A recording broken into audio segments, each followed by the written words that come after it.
దేవునికి స్తోత్రం. అందరికీ నా హృదయపూర్వక వందనాలు. Praise the lord. దేవుడు మిమ్మల్ని మీ కుటుంబాలను దీవించి ఆశీర్వదించును గాక.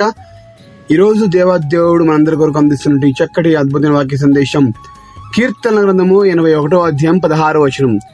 అతి శ్రేష్టమైన గోధుమలను గురించి నేను వారిని పోషించుదును, కొండతేనెతో నిన్ను తృప్తిపరచుదును. దేవునికి సమస్త మేమ కలుగును గాక. ఈ చక్కటి వాగ్దానం మనందరి జీవితాల్లో నెరవేర్చబడును గాక. ఆమెన్. దేవుడు మనల్ని పోషించును గాక. దేవుడు మనల్ని తృప్తిపరచును గాక. హల్లెలూయా. ఈ రోజులో మన పోషణ ఎంతో కష్టంగా ఉంటున్న సందర్భాల్లో అనేక రకాల ప్రయత్నాలు చేసి మనల్ని మనం పోషించుకోవడం కొరకు, కుటుంబాన్ని, పిల్లల్ని పోషించుకోవడం కొరకు అనేక రకాల ప్రయత్నాలు చేస్తూ ఉంటాం. ఆ ప్రయత్నాల్లో విఫలమైపోతూ ఉంటాం. అయితే దేవుడు చక్కటి మాట తెలియజేస్తున్నాడు. అతి శ్రేష్టమైన గోధుమలను నీకు అనుగ్రహించి నేను నిన్ను పోషిస్తాను, కొండ తేనెతో నిన్ను తృప్తిపరచుదును. కొండ తేనె అనేది చాలా రుచికరమైనది. గోధుమలు మంచి హెల్తీ ఫుడ్. గోధుమలైనా తేనె అయినా హెల్తీ ఫుడ్ అండి. ఆ గోధుమలను, ఆ యొక్క తేనెను ఉదాహరణగా చెప్తూ దేవుడు తెలియపరుస్తున్నాడు. నేను నిన్ను పోషిస్తాను, మంచి ఆహారము పెట్టి నేను పోషిస్తాను, నిన్ను తృప్తిపరుస్తాను అన్నట్టు మాట తెలియపరుస్తున్నాడు. చూడండి, తల్లిదండ్రులారా, మీ పిల్లలు మీ దగ్గరకు వచ్చి నాకు ఆహారం కావాలి, రొట్టె కావాలి, గుడ్డు కావాలి, చేప కావాలి అని అడిగినప్పుడు మీరు రాతిని కానీ, పామును కానీ, తేలును కానీ మీరు ఇస్తానా? ఇవ్వరు. ఏమి ఇస్తారు? వాళ్ళు అడిగింది ఖచ్చితంగా ఇస్తారు. ఒకవేళ మీ దగ్గర లేకపోతే 1-2 లాగైన వాళ్ళకు ఇస్తానా అని చెప్పేసి ఇవ్వడానికి ప్రయత్నం చేస్తే ఇస్తారు. మరి మీరు చెడ్డవారై ఉన్నప్పటికీ కూడా మీ పిల్లలకి మంచి ఈవులను ఇయ్యనరిగి ఉండగా నేనెందుకు మీకు ఇవ్వను? అంతకంటే మంచి ఈవులను ఇస్తాను కదా అనేటువంటి వాక్య భాగాన్ని కూడా మనకు దేవుడి రోజు ఈ వాక్య భాగాన్ని బట్టి తెలియపరుస్తున్నాడు. శ్రేష్టమైన గోధుమలు, దానికంటే కూడా అతి శ్రేష్టమైన గోధుమలు చాలా రుచికరమైనవి. అంతకంటే ముఖ్యంగా మంచి హెల్తీ ఫుడ్.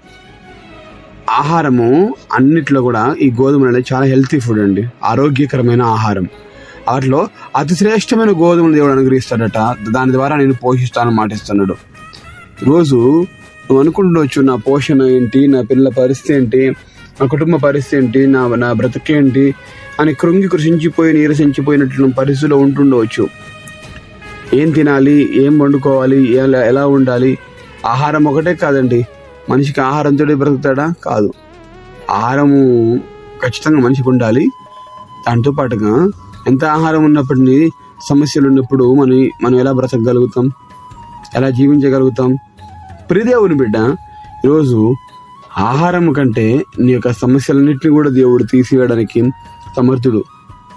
నేను నిన్ను పోషిస్తాను, సమస్యల నుంచి నీకు విడుదల దయచేస్తాను, నేను తృప్తిపరిచే అంత విధంగా మంచిది ఆహారాన్ని, అనగా మంచి ఆత్మీయ ఆహారాన్ని దేవుడు నీకు పెడతాననే మాటను తెలియపరుస్తా ఉన్నాడు.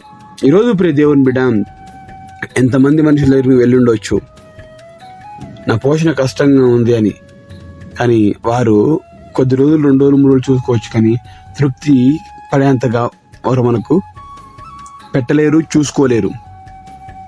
దేవాదేవుడు ఏలియా ప్రవక్తను సారెపతు విధురాలని పంపినప్పుడు సారెపతు విధురాల యొక్క పరిస్థితి ఏంటంటే, ఆమె దగ్గర ఏమీ లేదు, అంతా అయిపోతుంది, కొంచెమే ఉంది, పట్టెడి పిండి, పుడిలో కొంచెం నూనె, అది ఆ రోజుకు తిని వారు మరణించాల్సిన పరిస్థితి వారి ముందున్నది.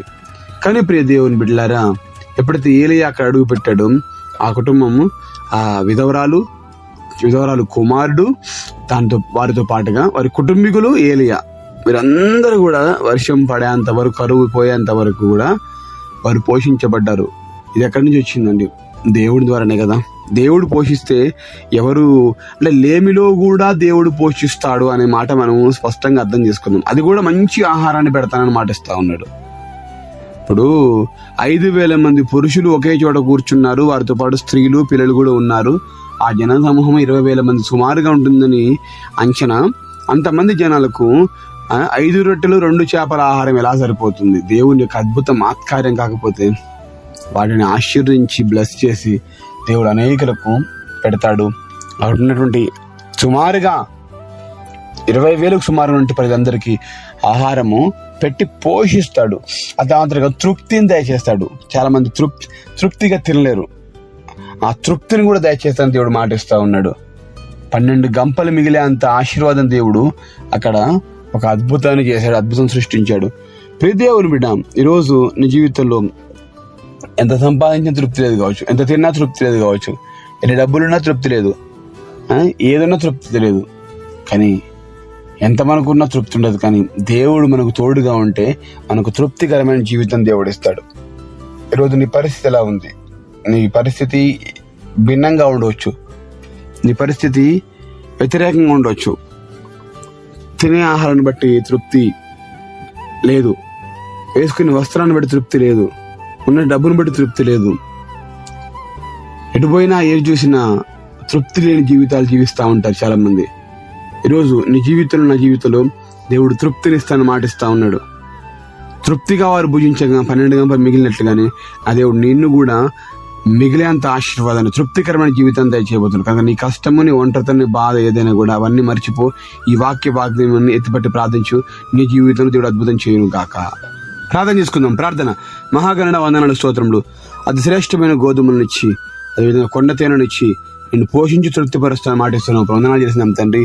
అయ్యా నాయనా, మా జీవితంలో ఆరోగ్యకరమైన ఆహారాన్ని, ఆరోగ్యకరమైన జీవితాన్ని, సంతోషాన్ని, సమాధానాన్ని, నెమ్మదిని, బలాన్ని మాకు దైశ్యం వేడుకుంటున్నాం. ఎవడే కష్టాలు నష్టాలు ఉన్నారో తండ్రి, వారి కష్ట నష్ట బాధ రోగుల గురించి ఇరికి ఇబ్బంది విడుదల దైశ్యం వేడుకుంటున్నాం. మీరు మహిమ పొందండి ప్రభావ తండ్రి. మా జీవితంలో అనేక రకాల సమస్యలు, పోరాటాలు ఉన్నాయి ప్రభావ. తృప్తి ఉండట్లేదు మా జీవితాల్లో. కానీ ప్రభావ తండ్రి, మీ సహాయం ద్వారా మేము ఏదైనా చేయగలుగుతాం ప్రభావ. ఈరోజు మీరు మాటిస్తూ ఉన్నారు, నేను నిన్ను పోషిస్తాను బిడ్డ, నేను నీకు తృప్తినిస్తాను బిడ్డ నుండి ఓ చక్కటి ధైర్యపరిచయం మాటిస్తుండగా మీ నామాన్ని బట్టి మేము స్తుతిస్తున్నాం, కనపరుస్తున్నాం, ఆరాధనకి అర్పిస్తున్నాం తండ్రి. శ్రేష్టమైనటువంటి ఆరోగ్యకరమైన జీవితాన్ని మేము జీవించినట్టుగా, ఆరోగ్యకరమైనటువంటి పరిస్థితుల్లో మేము జీవించినట్టుగా సహాయం దయచేయమని, ఈ దినమంతా ఈ వాగ్దానం మా జీవితం నెరవేర్చి మీరే మహిమ, ఘనత, ప్రభావం పొందుకోమని సహాయం తెచ్చమని నా జరిగిన ఈ శ్రేష్టమైన నామంలో కృతజ్ఞతలతో అడిగి వేడుకొని పొందుకొనిచున్నాం మా ప్రియ పరలోకమైన తండ్రి. ఆమేన్, ఆమేన్.